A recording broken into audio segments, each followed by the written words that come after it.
a restaurant in Milan where they make the pasta in front of you. But here's the catch. You will get bitten by all the mosquitoes in the world. This family restaurant has been preserving their recipes for 105 years now. It's a 14-minute walk from Duomo, and by the time we got there, sobrang haba ng pila at muntik na kaming mag-give up. This was exactly 10 p.m. and bukas sila hanggang alas 2 ng umaga. We were in line for about 20 minutes bago kami nakapasok. Osteria basically means an eatery with pasta and wine. Hindi ko alam bakit pero sobrang dami nilang lamok dito. Buti na lang inofera nila ako ng insect repellent. This time may kasama nga ako and her name is Sim from South Africa. After a long day, we had our wines and in fairness, mabilis naman yung servings nila dito. At dahil handmade nga yung pasta dito, mafe-feel mo talaga na fresh, chewy, al dente yung pasta nila. Sobrang sarap. And the saltiness of the guanciale complemented with the creaminess of the sauce. And then you wash it out with white wine. It was so perfect. Sobrang sarap. Buti na lang meron din sila dito sa Milan kasi this was originally from Rome.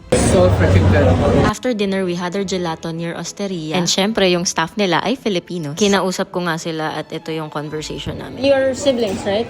Yeah, we're twins. You're twins? Yeah, we could tell. We're doing part-time. If you're visiting Milan, sobrang worth it nito. Salamat guys for watching. Until our next one.